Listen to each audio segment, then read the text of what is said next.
My position is the community language coordinator, and my responsibilities are to teach the language out in the 8 communities that Jeet was involved in.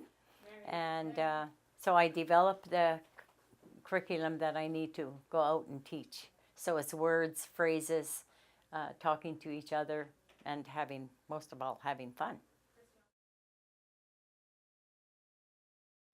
Being hired with the CNA to do curriculum, that's always been my dream, to develop curriculum, and right now I'm doing that.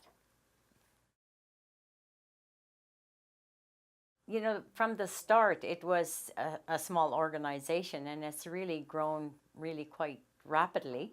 And there's different departments, and it's actually fun to go out in the communities and meet people and tell them what we do. And there's a lot of youth coming in the summer times to do the summer programs, and they're lots of fun and full of energy and whatever else like that. So it's great.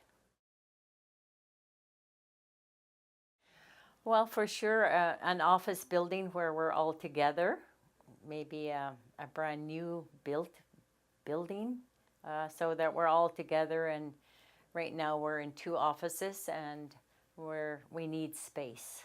We're all sort of crammed into a space because of the summer students right now. But you know, with I think a language and cultural center, so that we can bring people in. Right now it's hard for elders to come up the stairs, so we're not seeing as many elders coming to visit the language program.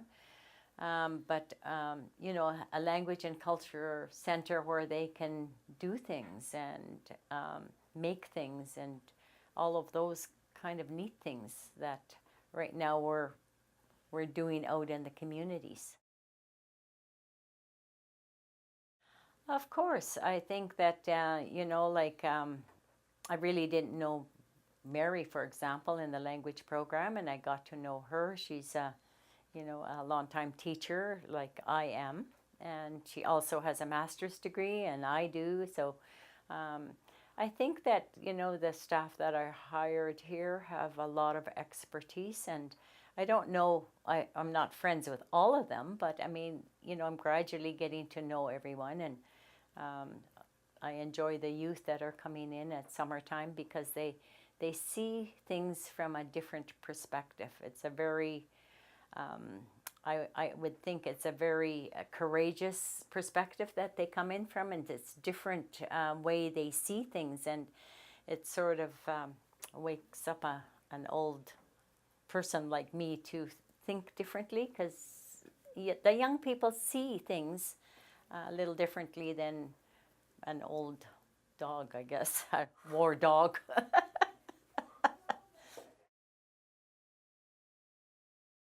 I spoke the language from birth till I was 6 years old.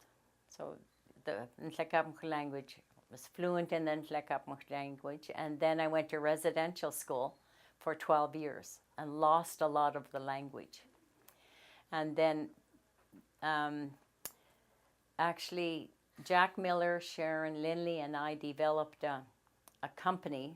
I developed a company called Chikikia Consulting, and we started going around to the school districts developing curriculum and Nlaka'pamux curriculum for the school districts. So we've developed curriculum from grade 1 to grade 12. We've also developed a Head Start curriculum. We've developed a Native Studies curriculum for the Lower Nicola Band, grade 1 to 4 curriculum using themes. And I've also had experience, you know, working as a principal, working as a teacher, working with the Ministry of Education, flying around all over the province years ago, trying to convince school districts to use First Nations dollars on First Nations programs. That was way back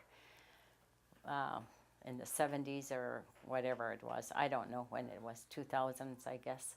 Anyways, I was doing that. I was a school trustee, so I've got a lot of experience in the education field. And Yeah, and I think I look at learning as, you're never too old to learn. And learning is a lifelong process. You keep learning stuff. And that's how I feel. I also, did a garlic business. I had 60,000 garlic plants crawling around on the ground um, doing garlic. And people were saying, why are you doing that at this age? And I keep telling them, I'm not dead yet. There's no word for retirement in our language. Um, it's you just got to keep going, keep limber, keep going, keep your mind active, all of those kinds of things. And I think that I like a challenge. I like to be challenged. And if nobody's challenging me, I challenge myself. When I get up in the morning, I have to do something. I have a checklist, and I say, okay, I did this today. And sometimes that checklist is, 10 things on it. Sometimes it's 2, but I feel like I have to accomplish something or read something or do something. I just can't sit and watch TV as some elders do. So I feel like I need to do this, and I think I know my purpose. My purpose in life is to teach or, share my knowledge with whoever wants to learn from me, be it cultural wise, be it historical, be it language, be it just any topic, So I really enjoy life, really, and I think that's the most important thing, to be happy and not to hold a grudge on anybody. At this age, you can't. You can't really live that way. You just got to move forward, because I know that that I'm getting on. It's kind of frustrating when you get older because your mind thinks you can do it, but your body tells you you can't, So I think I'm getting older graciously, and I consider myself a role model. I try to role model. I've gone to education. I was hoping my children would, take up teaching or go to university like I did. But they have their own lives. They've made choices for themselves. But I think I've influenced a lot of other people to become teachers when I was in that field, in the education field. And I could at least count 5 people that I've influenced to go and become a teacher. So that's how I feel.